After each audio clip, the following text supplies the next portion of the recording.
Good morning, everyone. Myself, Dr. Rakesh Solanki, Assistant Professor, Department of Orthopedics, Index Medical College Hospital Research Center, Indore. Our today's topic of discussion is osteomyelitis. The term itself was coined by Nilton in 1834. The word osteomyelitis has its own meaning.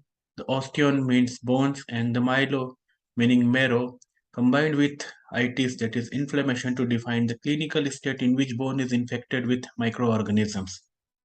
That is the meaning of osteomyelitis.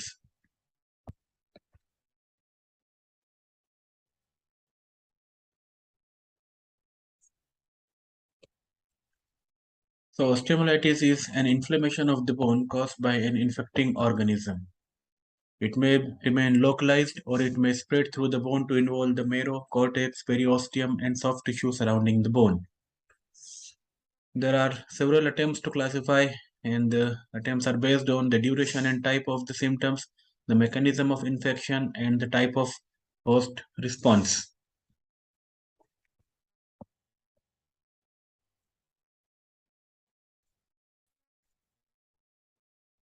The attempts to classify osteomyelitis are based on the duration and type of the symptoms, the mechanism of infection, and the type of host response. Based on duration and type of symptoms, it can be acute, it can be subacute, and it can be chronic. When the duration of symptoms is less than 2 weeks, then it is known as acute. It may be early acute or late acute. When the duration of symptom is from 2 weeks to 6 weeks, then it is subacute, it is less virulent and more immune.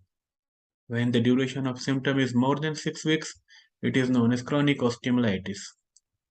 Now, according to mechanism of action, the osteomyelitis may be exogenous, that is, the source of infection is from the outside the environment of the body, that can be due to the trauma, the surgery, that is iatrogenic, or a continuous infection. It can be through the hematogenous route, that is due to the bacteremia or the septicemia. Now, the pathogen involved are different according to the age of the host. In infants, the most common organism involved are Staphylococcus aureus, Streptococcus, and E. coli, while in children over 1 year of age, besides Streptococcus and Staphylococcus aureus, there is responsible bacteria is Haemophilus influenzae. But the Staphylococcus aureus is the most common organism isolated.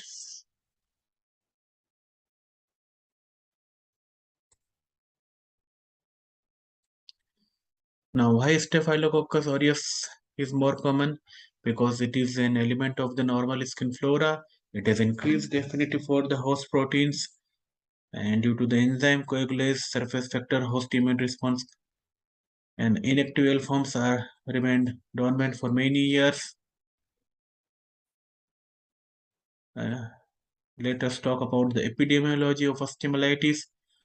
The number of cases of osteomyelitis involving long bone is decreasing while the rate of the osteomyelitis at all other sites remains the same.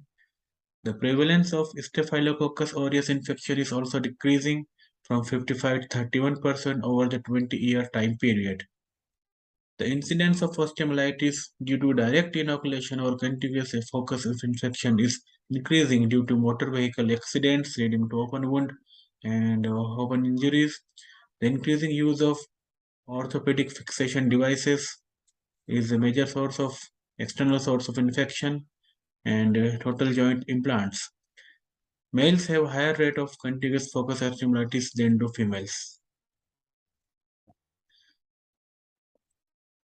Incidence of infection increases with increase in grade of compounding, that is Gustello and Anderson, approximately 2% for type 1 and type 2, while it is around 10 to 50% for type 3.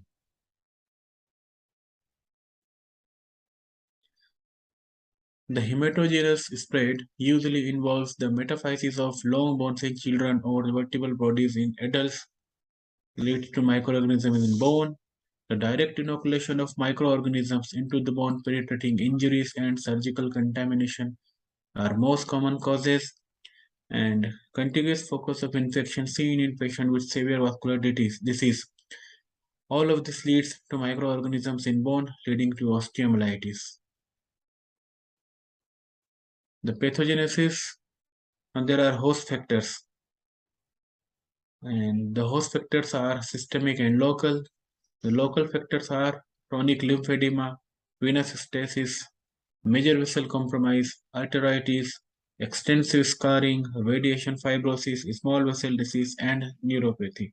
These patients host with these local factors are more prone of developing osteomyelitis, while the systemic factors are malnutrition, renal and hepatic failure, diabetes mellitus, chronic hypoxia, immune compromised disorder, malignancy, old age, immunosuppression or immune deficiency, asplenia, HIV, AIDS, ethanol and tobacco abuse. All of this leads to makes the host prone for development of osteomyelitis.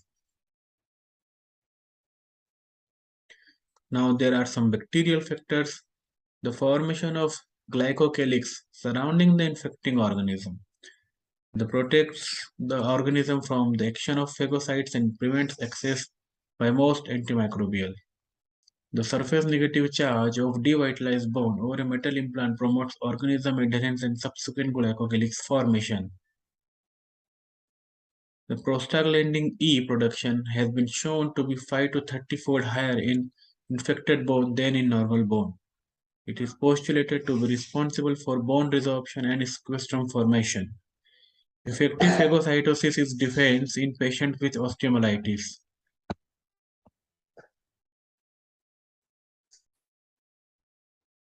Intramedullary oxygen tension important for phagocytic function. Oxygen tension of less than 30 mmHg impair normal phagocytic function.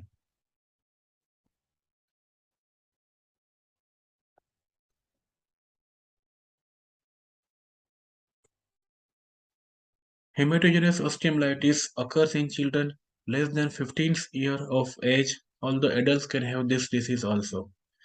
It occurs in the metaphysis of the long bones. In metaphysis, decreased activity of macrophages, frequent trauma, and precarious blood supply. All of these factors lead to hematogenous osteomyelitis. The diphyseal osteomyelitis, earlier metaphysis but due to growth becomes diphyseal mostly in children, direct trauma to diphysis, and it can be tubercular also. The pathology. The arrangement of blood vessels, sharp hairpin turns, flow becomes considerably slower and more turbulent.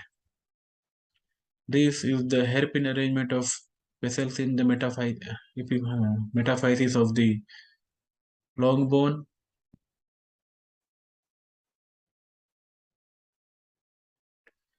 Whatever may be the inciting cause, the bacteria reaches the metaphysis of rapidly growing bone and provokes an inflammatory response.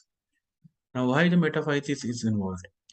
Infected embolus is trapped in U-shaped small end arteries located predominantly in the metaphyseal region, and relative lack of phagocytic activity in metaphyseal region. Highly vascularized region, minor trauma, hemorrhage, locus minoris resistance, excellent culture medium.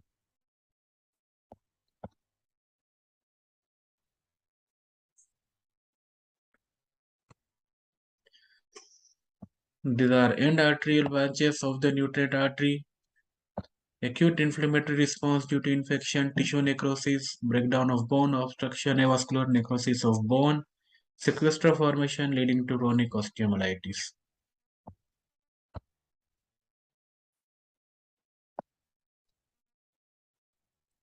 The pathologic feature of chronic osteomyelitis are the presence of sclerotic, necrotic piece of bone, usually cortical, surrounded by radiolucent inflammatory exudate and granulation tissue known as sequestrum. The feature, dead piece of bone, pale, inner smooth and outer rough surface, surrounded by infected granulation tissue trying to eat it. And the types are ring, that can be external fixator due to external fixator, tubular or matchstick in sickle cell disease, coke and rice grain in tuberculosis, feathery in syphilis, colored in fungal, and annular in amputated stems. These are the type of the sequestra. The involucrum. Now, what is the involucrum? Involucrum is the sheath of reactive, new, immature subperiosteal bone that forms around the sequestrum, effectively sealing it off the bloodstream, just like a wall of abscess, to prevent the spread of the infection. The involucrum is irregular and is often perforated by openings. The involucrum may gradually increase in density and thickness to form part or all of a new diaphysis. There is exudation of polymorph nuclear leukocytes joined by large number of lymphocyte, histiocytes, and occasionally plasma cells. Now, what are the local signs? Keller, rubor, dollar, and tumor. Heat, red, pain or tenderness, and swelling. Initially, the lesion is within the medullary cavity. There is no swelling. Soft tissue is also normal. The merely sign is deep tenderness. Localized fingertip tenderness is felt over or around the metaphysis. It is necessary to palpate carefully all metaphysic areas to determine the local tenderness and pseudoparalysis. An increased effusion in the adjacent joint proves in most cases to be a sympathetic synovitis with sterile clear fluid. It is important to remember that the metaphysis lies within the joint capsule of the hip, shoulder, and ankle. Therefore, this joint can develop septic arthritis by extension of osteomyelitis, which is a common complication of osteomyelitis. If the infection and septicemia proceeded unabated, the patient may have toxic shock syndrome. Clinical features. During the period of inactivity, no symptoms are present. Only skin thin, dark, scared, poor nourished, past sinus, and ulceration that is not easily healed. Muscle wasting, contracture, atrophy.